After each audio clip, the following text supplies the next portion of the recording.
استنى استنى ما تمشيش. سمعت عن كتاب بيتكلم؟ طيب عن فانوس جواه أرواح من الماضي في رمضان لسه شوية من سحر آتي. يا عم المسحراتي، أساطير أساطير. وفعلا هنا هتسمع عن حاجات غريبة بتطير في برنامج من سحر آتي. يا مساء الفل والهنا على سميعة مونيكروفون. جت الساعة 6:15 صح؟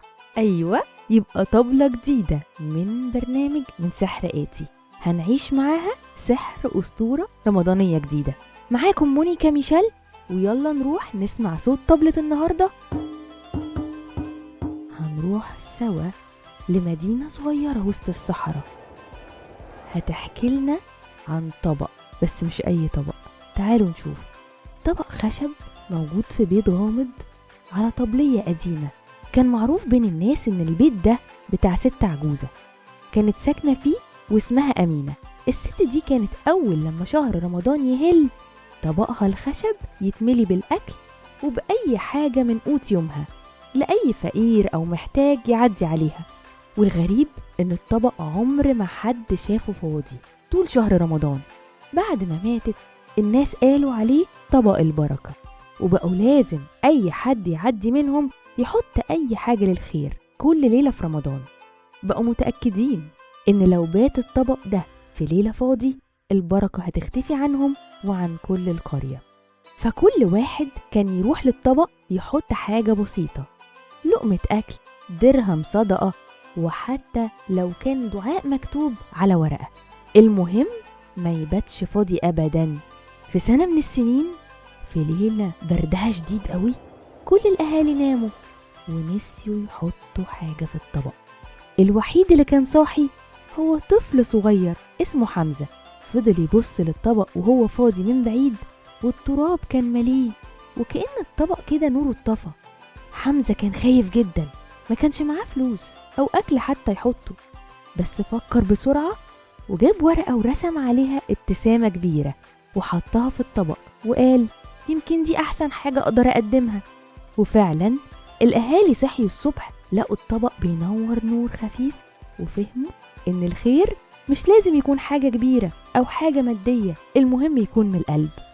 ومن يومها فضل الطبق ده مليان، وكل سنة كانوا الناس يحكوا للأطفال عن الطبق اللي ما بيخلصش أبدا بسبب ابتسامة حمزة اللي جابت البركة للمدينة كلها.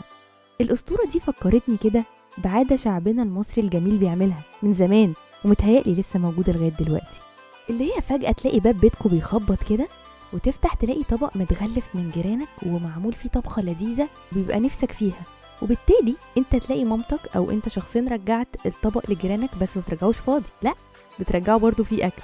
العادة دي لذيذة قوي. تلاقي الطبق رايح جاي، وممكن تلاقي الطبق ده فجأة اختفى، ما تعرفش راح فين من كتر ما بيتنقل بين الجيران تقريبا. ومناسبة الأكل اللذيذة والطبق بتاع النهاردة، قولي انت ايه اكتر أكلة بتحبها ومستنيها من جيرانك ما بتتعملش في بيتكو، او عامة جيرانك بيعملوها احسن من بيتكو بكتير؟ بمعنى اصح يعني الأكلة اللي بتستناها من السنة للسنة في رمضان.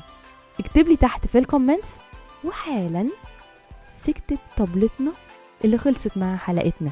استنوني بكرة مع صوت طبلة جديدة نعيش معاها سحر أسطورة رمضانية جديدة في برنامج من سحر آتي الساعة 6:15 بالظبط كل يوم لآخر شهر رمضان.